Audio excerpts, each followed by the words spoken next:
Ce matin, c'est sur la plage de Tahueya qu'on retrouve Monette Doum. Ses fils ont passé plusieurs jours sur les motos à la pêche, mais elle les a rappelés dans la soirée pour qu'ils reviennent sur l'île principale. Bien que la glacière soit pleine, ce n'est pas le fruit de la pêche qui préoccupe aujourd'hui cette dame. Elle a besoin des pêcheurs, non pas pour les fruits de mer, mais pour des fruits qui se trouvent dans les terres, ici, au sommet de ces arbres, les plus anciens pieds de litchi de Tupuai. Je vais manger ma première laitue de la journée.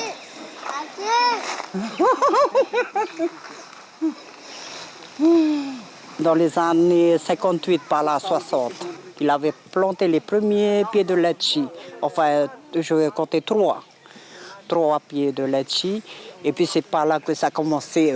Enfin, il faut attendre au moins 5 ou 10 ans après que les gens ont su c'est quoi cet arbre-là, quand ça avait donné les fruits.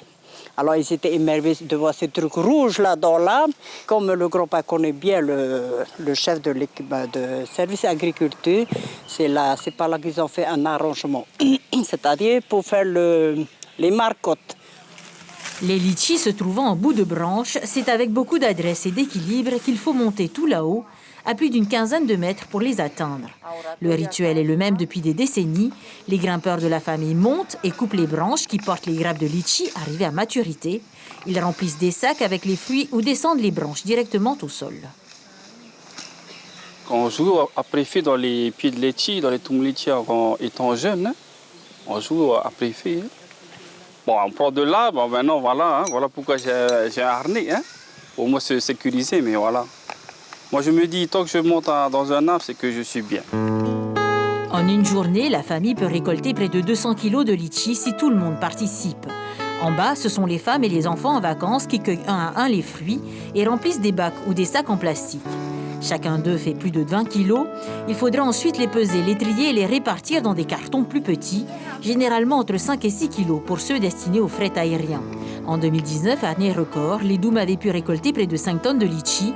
En raison du temps pluvieux et des insectes, cette année, il y en aura moins. Et certains pieds ne produiront que vers janvier ou février. Pour les envois via le tour à paix, carton, bac ou glacière font l'affaire selon les destinataires. Il y a 25 ans, la production ne dépassait pas les 2 tonnes. Cette année, ce sont près de 50 tonnes de litchi qui ont été envoyées par fret aérien depuis Tupuai et près du double par le bateau. Un revenu non négligeable pour l'île en cette année de crise. La dernière récolte devrait quitter l'île cette semaine.